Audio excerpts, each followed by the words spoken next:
जय हिंद दोस्तों, जय बुंदेलखंड। जी हाँ, आपके लिए लेकर आए हैं आज नेगेटिव और पॉजिटिव का एकदम नया शो। आने वाले हैं नगर पालिका के चुनाव, तारीख 15 अक्टूबर, रिजल्ट की घोषणा 17 अक्टूबर। जी हाँ, अब किसकी मनती है दिवाली और किसका निकलता है दिवाला। अगली बड़ी खबर, एक बार फिर से चर्चा में रहा ग्राम वासी दिव्यांशी क्लिनिक, जहां पर हो गया है मामला रफा दफा, लेकिन बिटिया को नहीं मिला न्याय। आपको सबसे पहले बताना चाहते हैं नगर पालिका के बारे में, जहां से होता है नगर ललितपुर का विकास। पिछली बार जब चुनाव हुए थे तो श्रीमती सरला जैन जी को भारी बहुमत से चुना गया था और लगातार 2 वर्ष 6 माह तक उनके कार्यकाल में अनेक विकास के काम हुए थे। लेकिन असमय उनकी मृत्यु हो जाने के कारण नगर पालिका हो गई थी सूनी और लगातार पिछले कुछ महीनों से नगर पालिका अध्यक्ष पद चल रहा है खाली। इस समय नगर पालिका परिषद में प्रशासक के रूप में नियुक्त किए गए हैं श्री मनीष विश्वकर्मा जी, जो सदर एसडीएम हैं और उनकी देखरेख में चल रहा है नगर पालिका परिषद में काम। लेकिन आपको बता दें, आज आती है अधिसूचना और इस अधिसूचना में 15 अक्टूबर दिया गया है नगर पालिका परिषद में चुनाव कराने की तिथि और 17 अक्टूबर 2025 को हो जाएगा रिजल्ट घोषित। हम आपसे बात कर रहे हैं नगर पालिका परिषद ललितपुर की, जो पिछले कई महीनों से पद रिक्त था, अब भरने वाला है। तो अब कौन अपनी किस्मत को यहाँ आजमाता है, कौन नहीं, ये आगे देखने वाली बात है। लेकिन सुनने में आ रहे हैं बहुत सारे नाम जो कल तक पूरी उम्मीद है कि आपके सामने आ जाएंगे और चुनाव लड़ने के लिए उन्होंने कस ली है कमर। लेकिन अब देखने वाली बात है कि भारतीय जनता पार्टी की टिकट कौन प्राप्त कर पाता है, समाजवादी पार्टी किसको नगर पालिका परिषद के चुनाव में उतारती है और एक बार फिर से बहुजन पार्टी अपने प्रत्याशी को वापस टिकट देती है या नहीं, और कांग्रेस आम आदमी पार्टी के प्रत्याशी इस चुनाव में ला पाते हैं कितने वोट। इस सबसे ऊपर रहेगी ललितपुर जनपद नगर की जनता, जिसे इंतजार है एक ऐसे नगर पालिका अध्यक्ष का जो उनकी मदद कर सके। ललितपुर की जनता को इंतजार है एक तेज-तर्रार नगर पालिका अध्यक्ष का। जी हाँ, क्योंकि ललितपुर में लगातार पेयजल की आपूर्ति अव्यवस्थित, सड़कों की व्यवस्था अव्यवस्थित, यहाँ तक तालाब की व्यवस्था अव्यवस्थित और आपसे स्कूल के बारे में कहें तो वह भी अव्यवस्थित। ललितपुर में स्ट्रीट लाइट की व्यवस्था अव्यवस्थित, यानी कि अव्यवस्थाओं का बोलबाला है। ऐसे दौर में जनता को चुनना है अपना जनप्रतिनिधि। ललितपुर में अब देखते हैं कौन होता है अगला नगर पालिका का अध्यक्ष। लेकिन बहुत बड़ा सवाल कि जो बनने वाला है नगर पालिका का अध्यक्ष, क्या वह विकास का काम करेगा या केवल कमीशन बाजी में लग जाएगा, ये देखने वाली बात है। लेकिन हमारा चैनल इस पर रखेगा बारीकी से नजर और आने वाले अध्यक्ष जी से अभी से इस बात को कहना चाहते हैं कि आप जनता के बीच में आने वाले हैं, आपके पास मात्र 1 महीने का समय है। तो आप कोई भी हो, केवल आप जनता से जुड़े हुए कुछ मुद्दे पकड़ लीजिए। हम गारंटी के साथ कह सकते हैं कि आप विजयी होकर रहेंगे और आपको विजय जनता दिलाएगी, क्योंकि पार्टी कोई भी हो, अगर आपकी नीति और आपकी नीयत सही है तो आपको अध्यक्ष बनने से कोई नहीं रोक सकता है। अगर आपको लगता है कि हमारे चैनल की आपको मदद की जरूरत है तो हमारा चैनल आपके लिए एकदम तैयार है, लेकिन आपकी नीयत और आपकी नीति साफ होनी चाहिए, क्योंकि जनता जनार्दन के लिए अगर आप काम करना चाहते हैं तो हम भी आपको अध्यक्ष बनाने के लिए तैयार हैं।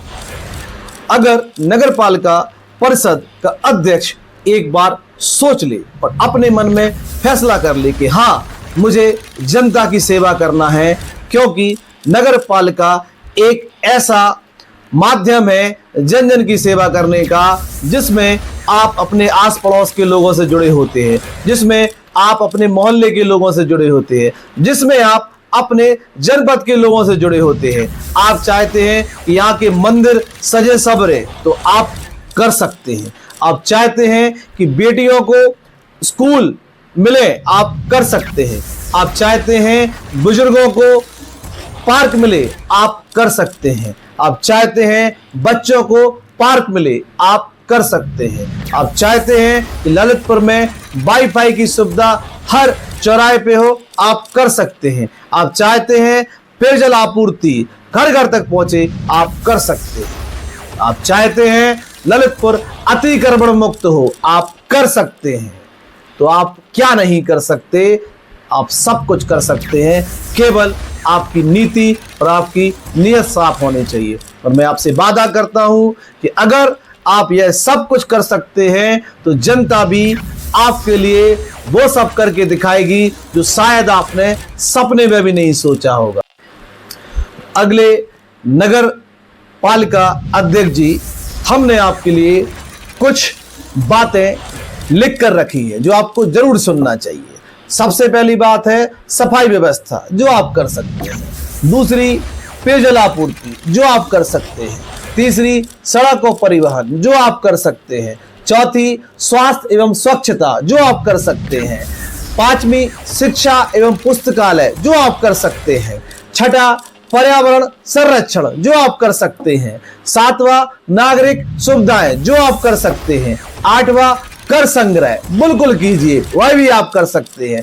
नौवां, विकास के कार्य, बिल्कुल आप कर सकते हैं। 10वां, आपदा का प्रबंधन, वह भी आप कर सकते हैं।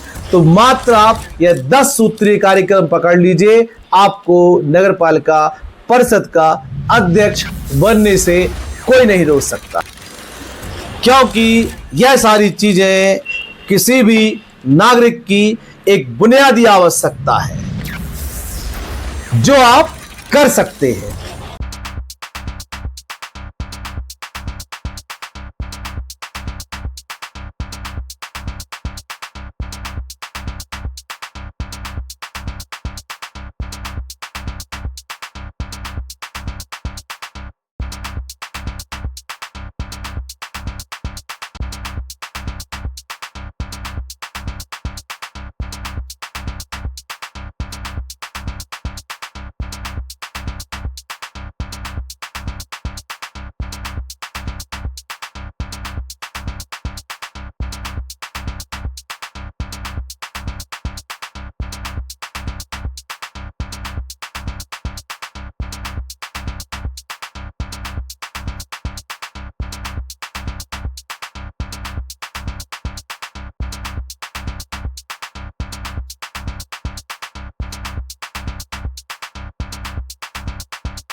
अगली बड़ी खबर एक नेगेटिव खबर है जो आपको अवश्य सुननी चाहिए।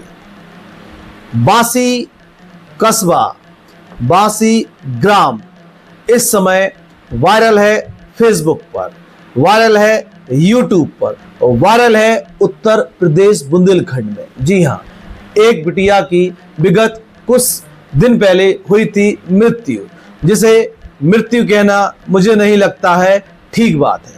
उसकी हुई थी हत्या।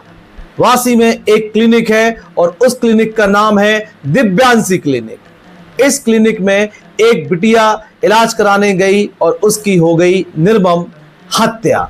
हत्या कहना इसलिए आवश्यक है क्योंकि डॉक्टर था नशे में। जो अखबार के द्वारा खबरें आ रही हैं उससे प्रूव हो चुका है कि डॉक्टर नशे में था और उसका नाम था रवि वर्मा। रवि वर्मा था नशे में और उसने नशे की हालत में बिटिया को लगाया इंजेक्शन और बिटिया की कुछ समय देर में ही हो गई मृत्यु। इस मामले में हो रही है लापरवाही। इस मामले में आ रही है बात राजीनामा की। अब यह बात समझ से परे है कि राजीनामा किस बात का, एक मौत का, एक हत्या का, किस बात का राजीनामा? पैसों का राजीनामा, उस बेटी को मारने का, किस बात का? यह बात समझ से परे है। अब जिसने भी यह राजीनामा कराया है और जिसने भी यह राजीनामा किया है अब वो जाने या ऊपर वाला जाने, लेकिन मीडिया इसको देख रही है तो मीडिया को लग रहा है कहीं ना कहीं बिटिया को न्याय नहीं मिला है। तो हम सभी दर्शकों से भी यह चैनल के माध्यम से कह रहे हैं कि इसमें आप एक खोजी पत्रकार बन जाएं और आप बताएं कि क्या इसमें न्याय हुआ या न्याय नहीं हुआ। कहां है जनप्रतिनिधि, कहां है न्यायपालिका, कहां है प्रशासन, हमें नहीं पता। और कहां है समाज सेवी जो कर रहे हैं अगली घटना का इंतजार। और अंत में संघर्ष जितना कठिन होगा विजय उतनी ही महान होगी। जय हिंद दोस्तों, जय बुंदेलखंड।